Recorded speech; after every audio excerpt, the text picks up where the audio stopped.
Today I'm going to show you how I made this blue DIY dress with the train.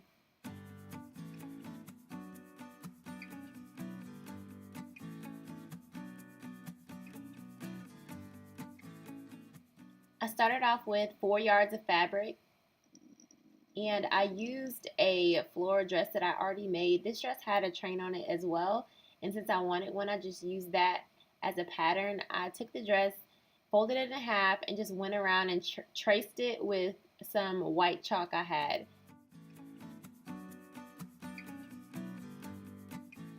And the next step was just to cut around the pattern that I made. And again, this is going to be the back of the skirt portion of the dress.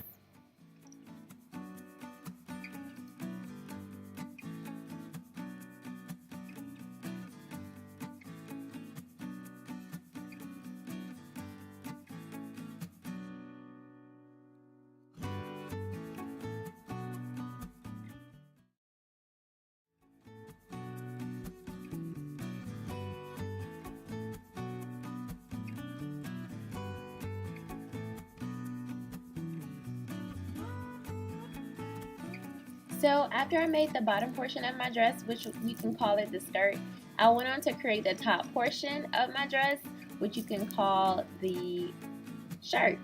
I used the dress that I already made, once again, just to guide me because I didn't use a pattern. And then the next step was to use my measuring tape just to make sure that the dimensions of the dress match my actual measurements that I took at the beginning of this project. And next I started to make the top of my dress. You can call this kind of like the shirt portion. I used a dress as well as a shirt that I thought might make for a good pattern. I chose this shirt because it is a really form-fitting shirt and I wanted the top of my dress to be very form-fitted. The most tedious part about doing the top of the dress is to make sure that each side is equal, making sure that the portion where your arms are going to go in are the same on each side, making sure that each shoulder is the same distance apart, the same width, making sure that each side of the scoop of the neck is going to be the same, making sure the waist on each side is the same. And after I kind of got comfortable with that, I went ahead and pinned down my fabric because there's a top and a bottom to it. So when I cut it, I didn't want those two pieces to come apart. So after I pinned them together to kind of stabilize it, I went through with my scissors, once again cutting out the fabric that I made into a shirt pattern. And one thing I want to note is that when I traced around the shirts and the dresses, I wanted to be sure to leave at least 1 or 2 inches of fabric, so I have something to work with at the end. I don't want the dress to be too little because then I would have to start from the beginning.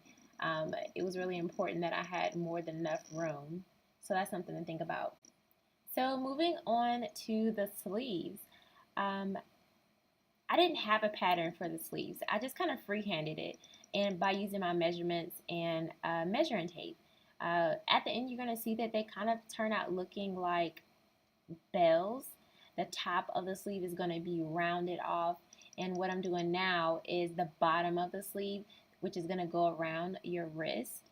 And again, they look like 2 bells, and you'll see that as you get closer to the end.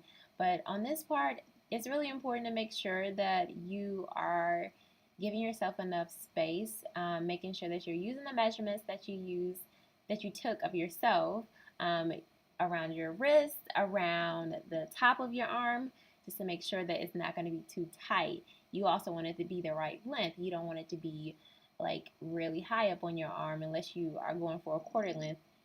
For this project, I was not. I wanted it to be a long sleeve, so it was really important to me again to make sure that the sleeves were long enough and that they were wide enough. So after I got the basic size of the sleeves, I went ahead and added these little wings. These little wings are gonna go underneath your armpit. It'll make more sense at the end of the project, but you need that space to go underneath your armpit or else you probably wouldn't be able to lift your arms up. But again, I was just using the measurements that I took. I wanted everything to be equal. I didn't want one half of the sleeve to be wider or uh, have like a different size wing than the other, because then it wouldn't come together properly at the end. Once I finished that, again, I just took my scissors and went ahead and went around the fabric. I didn't pin it down this time because the sleeves they're not as big as like a shirt or the skirt portion, so I feel like I can manipulate it a little bit easier without having to pin it down. So I just went around with my scissors and cut out the fabric that I had outlined for my sleeves.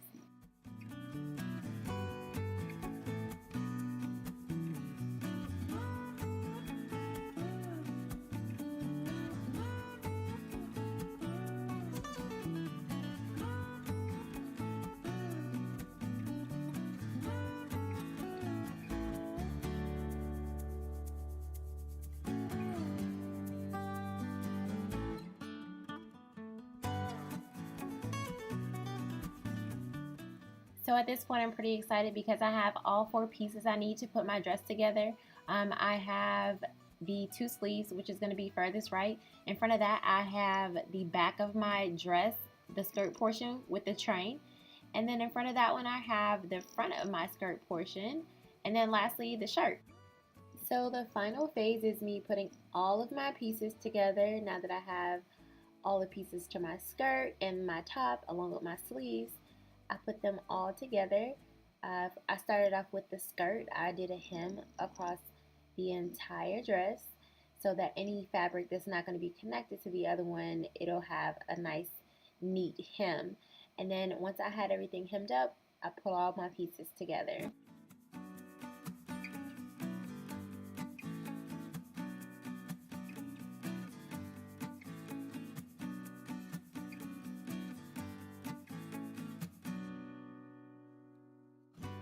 So I slowed this down just a little bit so you can see how I did the sleeves. I thought that was maybe the most tedious part of the project.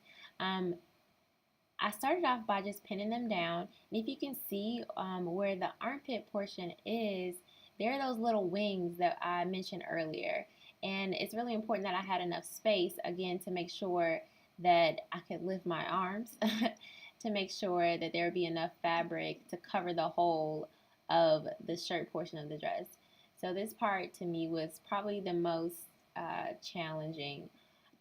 So it's just really important when you're cutting out your sleeves to leave enough space, like I said, so they won't be too tight and that you'll have enough to cover the entire hole. Um, so side note, I ended up adding a zipper just because to give myself more space to get my head through the dress. I can show you more on how I did that in the future, but I did end up adding a zipper. Lastly, I did a split up the front of the dress. It is a very form-fitting dress, so I thought it would be nice to make sure that I had enough leg room to walk, and it added kind of like a little nice flair to it as well. Like I said in the beginning of the video, the end of the train, I ended up making it more of like a circular thing because it had like a flare to it. And this is the finished product. I hope you enjoy. Thank you so much for watching. I hope you enjoyed. If you want to see more from me, visit my website adornedbybrit.com.